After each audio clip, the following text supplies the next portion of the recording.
Bonsoir et bienvenue sur l'échiquier international. Direction l'Ukraine ce soir où le président ukrainien Volodymyr Zelensky vient de limoger son ministre de la Défense, Oleksiy Reznikov, et ce, en pleine contre-offensive de l'armée, censée permettre à Kiev de reprendre du poil de la bête sur la ligne de front à l'est du pays. L'annonce a été faite par Zelensky lui-même. Il estime que le département de la Défense a besoin de nouvelles approches. Reznikov était en poste depuis novembre 2021. Selon le journal espagnol El País, il s'agit d'un remaniement qui se préparait depuis de longs mois. Alors, manœuvre politique ou stratégique de la part de Zelensky, quelles conséquences sur la ligne de front? Nous en parlons avec nos invités juste après ça.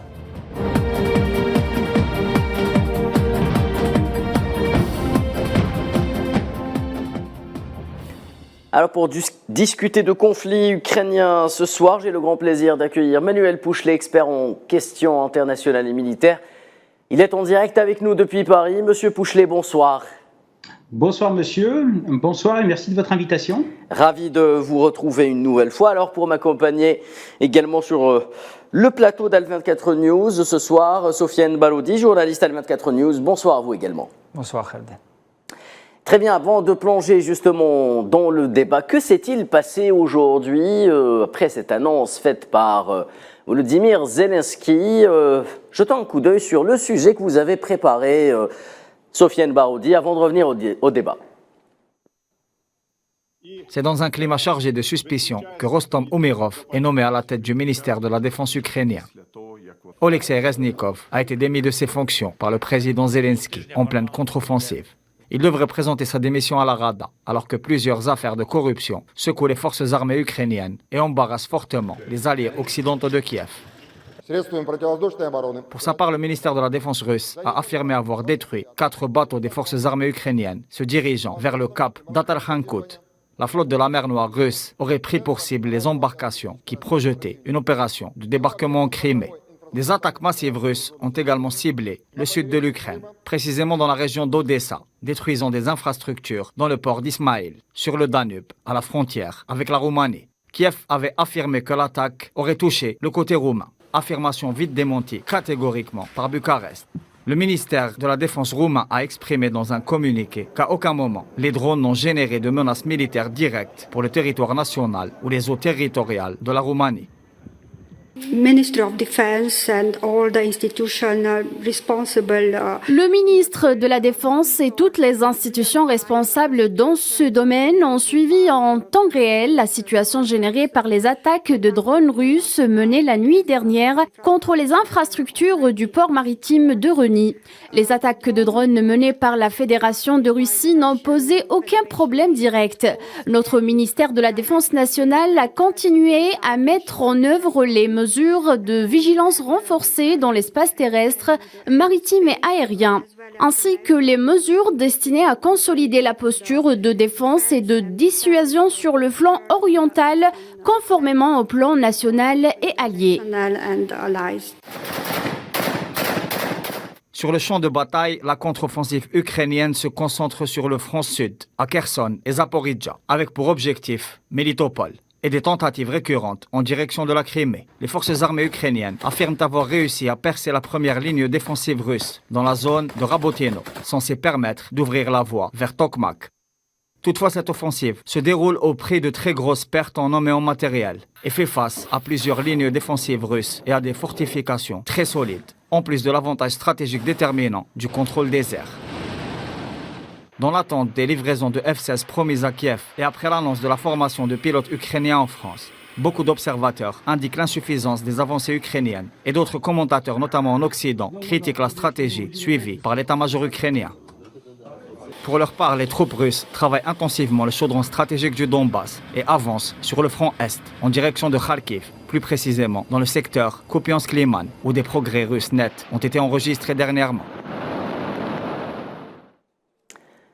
Allez, sans plus tarder, place au débat. Sofiane Baloudi, on vient de suivre votre sujet, justement, un changement plutôt inattendu, avouons-le, mais une annonce forte qui risque peut-être de produire quelques changements sur la ligne de front, notamment.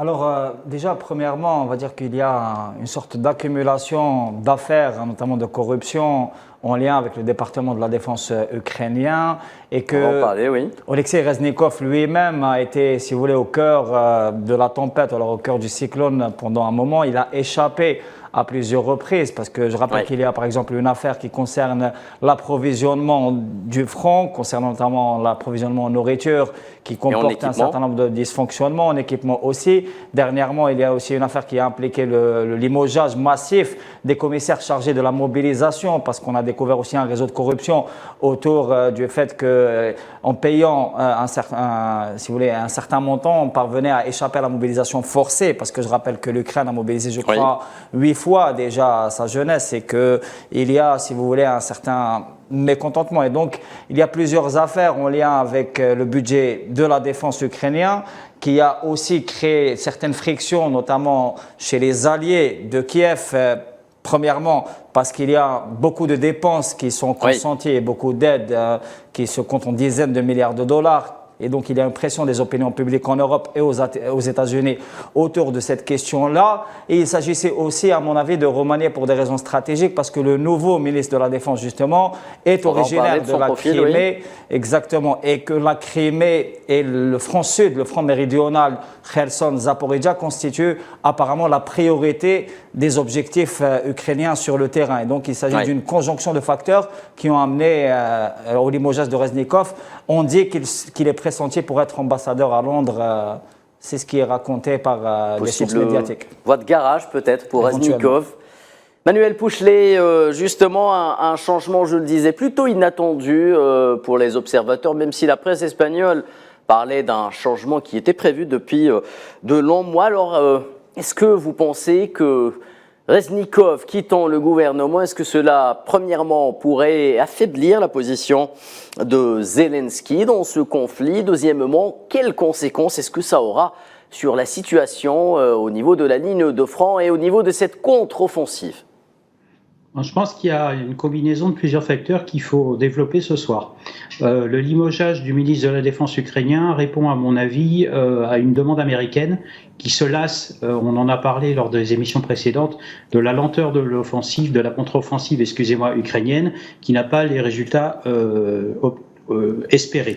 Ensuite, donc, ça veut dire qu'il y a un problème en termes de nomination des généraux, mais je le rappelle, le terrain commande et nous avons souvent évoqué, tout comme le documentaire que vous avez diffusé l'a mentionné, la Russie s'est structurée, mais la Russie a toujours les moyens de répondre à cette contre-offensive avec des résultats. Pourquoi? Parce qu'elle a la combinaison de systèmes d'armes performants qui manque à l'Ukraine. Je rappelle que l'Ukraine a très peu d'aviation, a très peu d'hélicoptères, elle a certes des chars, mais si vous voulez, sa panoplie militaire est incomplète.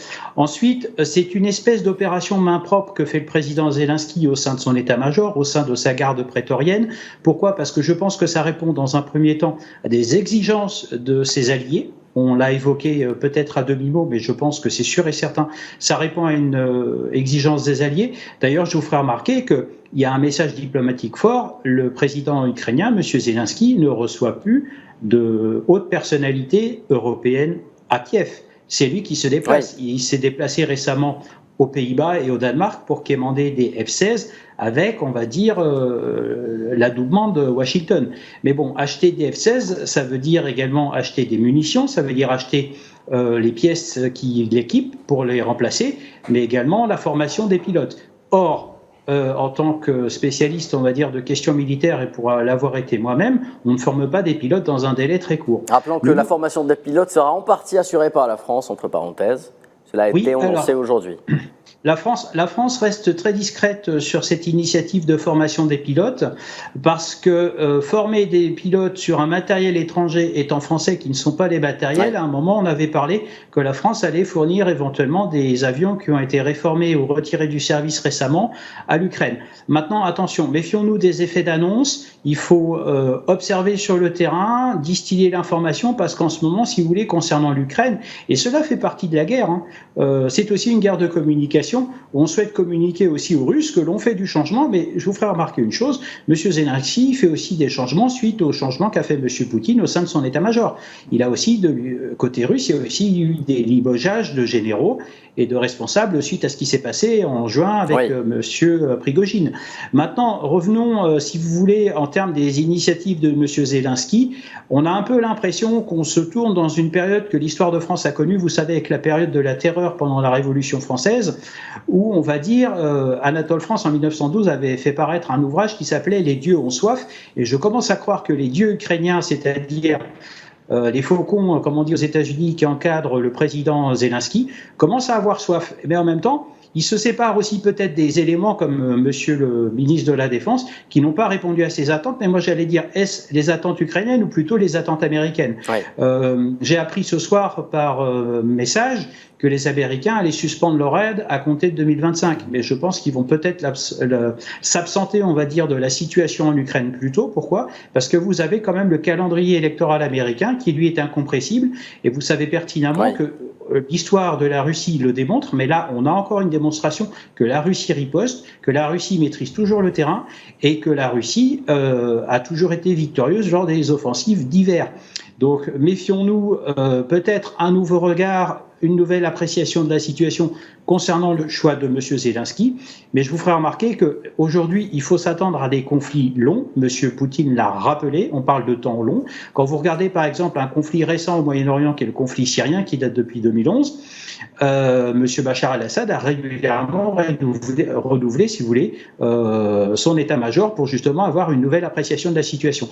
Maintenant, vous savez, les nouveaux regards et, entre guillemets, les miracles, moi, je n'y crois pas. Là, nous avons en face un adversaire que nous, on considère en Europe comme un adversaire, alors que c'est la puissance qu'est la Russie qui s'est structurée et qui va, en fait, je pense, mettre le régime de Kiev face à ces contradictions. Et ça, c'est important de le souligner. Pourquoi? Parce que finalement, j'ai un peu l'impression que M. Zelensky va épuiser progressivement, et c'est peut-être une tactique de l'adversaire, d'épuiser, si vous voulez, Kiev, dans ses capacités à renouveler son personnel. On le voit, vous l'avez évoqué dans votre reportage, si vous voulez, avec le problème de recrutement des nouvelles recrues, ou même des personnes qui se mettent volontairement inaptes à servir pour ne pas aller au combat. Mais force est de constater qu'il se passe quelque chose du côté de Kiev. Il veut un nouveau regard, mais en même temps, c'est pour moi un signe d'inquiétude d'un dirigeant qui commence à perdre pied, parce que je me répète volontairement, il n'a plus de visite de haute personnalité européenne en territoire ukrainien, ce qui est preuve qu'il y a un méchage également de ses alliés.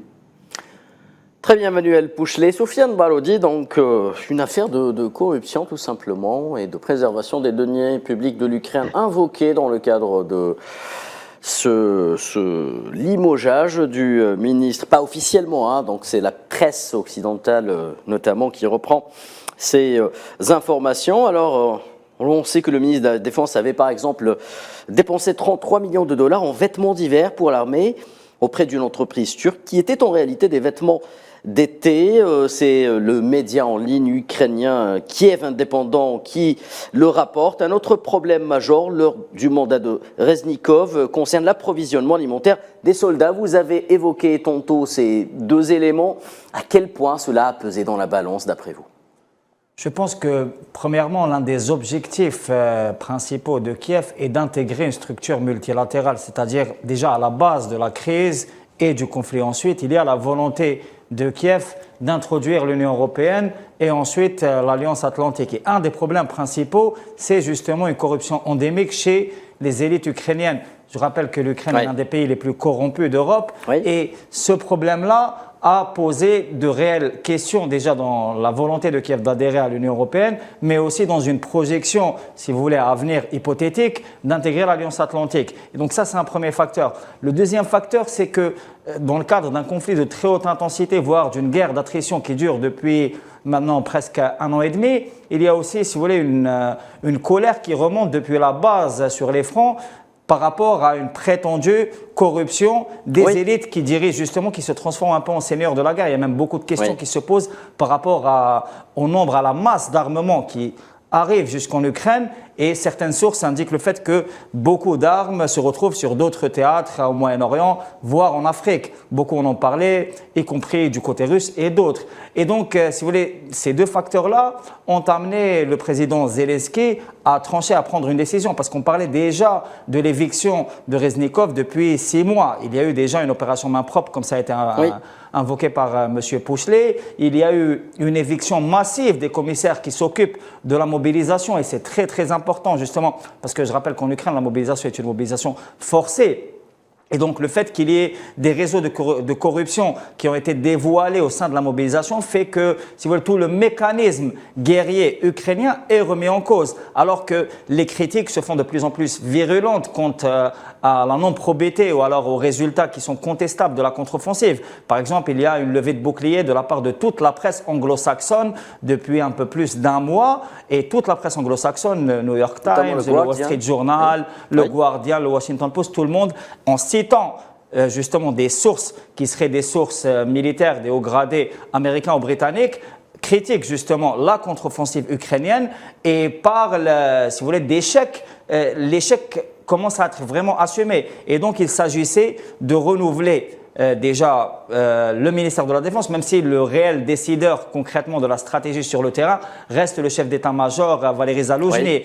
Et donc, la pression, à mon avis, des alliés occidentaux a fait que Volodymyr Zelensky se retrouve obligé de donner des gages de garantie et de renouvellement, et aussi de redonner Zelensky confiance, parce que la guerre psychologique nécessité de nouvelles approches au sein du ministère de la Défense ukrainien. Exactement, parce qu'il y a beaucoup aussi d'articles ou alors de reportages de presse qui parlent de la démoralisation des troupes, et la corruption est l'un des facteurs justement qui démoralise beaucoup les troupes ukrainiennes sur le terrain, parce qu'il s'agit d'une guerre, une guerre semblable à la Première Guerre mondiale, une guerre de tranchées qui implique, qui nécessite un aspect psychologique très très solide.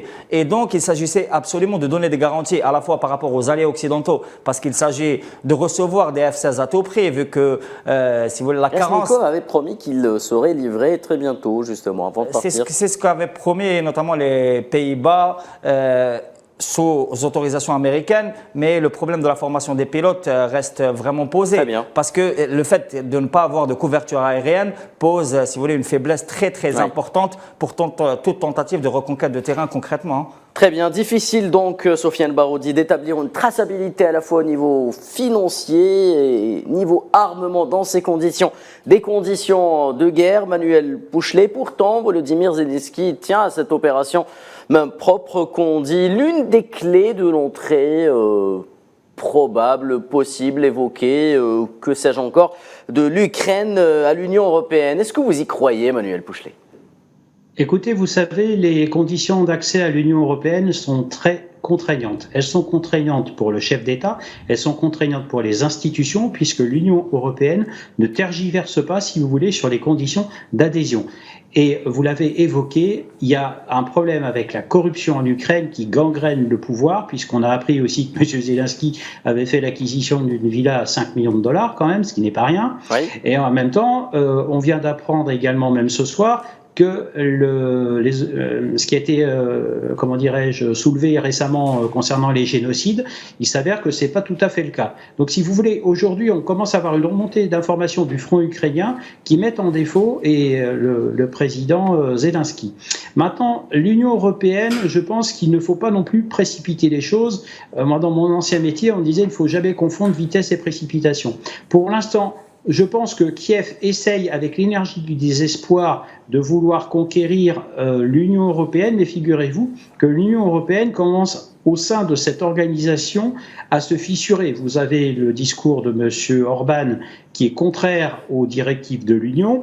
Vous avez le président, Premier ministre hongrois, oui. Le Premier ministre hongrois. Vous avez également quand même la non-visite de dirigeants étrangers à Kiev. Et même M. Zelensky, je vous ferai remarquer, qui s'est plutôt rendu dans les États frugaux européens que sont le Danemark et les Pays-Bas. Et il ne s'est pas rendu en France, ni en Angleterre, ni en Italie, alors que c'est pourtant les poids lourds qui sont les pays membres fondateurs de cette Union européenne. Donc en fait, si vous voulez, j'ai l'impression que devant la fermeté de la position allemande, devant la fermeté de la position française, italienne et britannique, M. Zelensky est obligé de, entre guillemets, de s'adresser excusez-moi cette expression, au second couteau de l'Europe. Maintenant, l'Europe et la structure de l'Union européenne demandent des opérations main propre, parce que le régime corrompu de Kiev ne passe pas, on va dire, les prérequis de possibilité d'adhésion à l'Union européenne. Et en même temps, vous avez aussi des problèmes économiques, puisqu'il y a toujours un système opaque qui gère, on va dire, les finances de cet État, qui, au niveau déficitaire, ne répond plus non plus aux conditions d'adhésion de l'Union européenne. Oui. Alors, vous voyez, ça commence à faire beaucoup. Ensuite, derrière tout ça, vous avez aussi le fameux dossier de demande d'adhésion à l'OTAN de l'Ukraine. Je commence à croire, si vous voulez, que les dirigeants de l'Union européenne, on va dire, réfléchissent et prennent un peu plus d'initiative et se séparent un peu plus, on va dire, de l'autorité de Washington qui leur donne certaines directions et orientations. Et là, on commence à avoir, si vous voulez, une Union européenne qui devient dubitative sur les derniers scandales que vous venez d'évoquer en plateau. Et c'est là que ça devient intéressant. Est-ce que M. Zelensky, j'ai l'impression, commence lentement mais sûrement, si vous voulez, à avoir épuisé toute capacité de conviction au sein de l'Union européenne et également au sein de ses alliés. Et puis, vous l'avez évoqué ce soir, avec ce limogeage de ministre de la Défense, c'est quand même un poste régalien. Je vous ferai remarquer que sans ministre de la Défense, vous ne pouvez pas gouverner votre État, vous ne pouvez pas, on va dire, mener des opérations. Maintenant, je reviens à une citation historique du prince von Clausewitz qui disait « À la guerre, c'est imposer à l'adversaire l'exécution de notre volonté ». Force est de constater que pour l'instant, Moscou réussit. Hein, vous voyez, dans cette offensive qui, finalement, la Russie se défend sur le terrain. Et en plus, cela me fait penser à également une citation du président du Conseil, Georges Clemenceau, en 1917. Et M. Zelensky reprend finalement dans la lettre de l'esprit ce qu'il avait déclaré. Politique intérieure, je fais la guerre. Politique extérieure, je fais la guerre, etc. Il reprenait un petit peu comme l'anaphore, si vous voulez, cette tournure. Maintenant, je pense que Kiev est en train de comprendre que la situation de cette contre-offensive lui échappe. Elle a une pression américaine qui n'est pas satisfaite tant des résultats de la formation qui a été dispensée dans les pays de l'OTAN à proximité, mais également aussi s'impatiente, mais comme nous l'avons souvent évoqué, le temps de la guerre n'est pas celui des médias, mais n'est pas aussi celui des citoyens, parce que je vous ferai remarquer qu'en Europe, certes, vous avez des morts au combat dans les deux camps, que ce soit ukrainiens et russes, mais vous avez aussi cette forme de lassitude et d'impatience aussi des sociétés européennes qui finalement sont privées de précieux euros pour également financer d'autres projets, je pense aux infrastructures, à l'éducation, à la santé. Très bien, merci Manuel Pouchelet. Alors, Sofiane Barodi, penchons-nous maintenant sur le profil du remplaçant de Reznikov, en l'occurrence Rustem Umerov, ancien député de Crimée, 41 ans. Qui est-il, ce Umerov? Pourquoi lui? Déjà, on sait qu'il dirigeait l'Office des biens de l'État ukrainien, ce qui est déjà un paramètre important, qu'il est originaire de Crimée, c'est un tatar musulman de la péninsule de Crimée. Un autre paramètre important, notamment dans la conjoncture actuelle où on vit une véritable bataille autour de la mer Noire, une bataille très très âpre. D'ailleurs, les bombardements sont récurrents sur les infrastructures, notamment autour de la ville d'Odessa. Et l'objectif affiché des forces armées ukrainiennes, c'est le front sud vers Melitopol et ensuite vers la Crimée, même si cet objectif est fortement remis en cause par les alliés occidentaux. Il y a un troisième paramètre, vu que Rostom Umerov est originaire de Crimée et que c'est un tatar, c'est aussi la volonté, à mon avis, de rester proche de la Turquie. On a aujourd'hui, si vous voulez, eu une réunion très importante entre le président russe et le président Erdogan à Sochi, où la Russie a affirmé sa volonté de reconduire, si vous voulez, la Turquie sur les blés. La Turquie fournissait des drones Birkdar à l'Ukraine, rappelons-le. Ce qui a été un apport très très important. Les drones étaient construits en Ukraine depuis le départ, mais ce qui a été un apport très très important aux forces armées ukrainiennes, et pas seulement. D'ailleurs, dernièrement, il y a beaucoup de voix qui se sont élevées par rapport au fait que les fameux commandants du bataillon d'Azov, qui étaient justement en Turquie, aient été reconduits, si vous voulez, et ont eu la permission de revenir en Ukraine.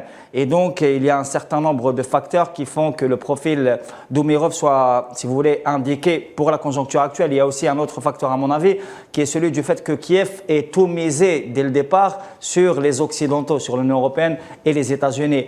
Et qu'en contrepartie, Moscou a eu une sympathie très très large dans ce qu'on appelle le Sud global. Et dans le Sud global, si vous voulez, les pays musulmans sont sont un poids très très important. Et à mon avis, Volodymyr Zelensky et la direction ukrainienne ont pour projet, ont pour ambition d'essayer de regagner, si vous voulez, les opinions publiques des pays du Sud global, des pays arabes, des pays musulmans. Je rappelle qu'il y a eu aussi une conférence importante à Jeddah et que lui-même a été reçu en Arabie Saoudite. Et donc, à mon avis, il y a aussi une reprojection stratégique vers une autre profondeur qui serait nécessaire justement actuellement parce que les opinions publiques occidentales commencent à lâcher Kiev, parce que la contre-offensive peine justement à atteindre ses objectifs et parce que la bataille de la mer Noire fait très très mal et qu'elle risque aussi d'avoir des conséquences gravissimes sur la région. Je rappelle que Kiev, par exemple, hier a affirmé que la Roumanie a été touchée par des frappes, ce que Bucarest a très vite démenti d'une manière très très insistante pour éviter justement un élargissement, si vous voulez, du conflit qui serait catastrophique pour la région.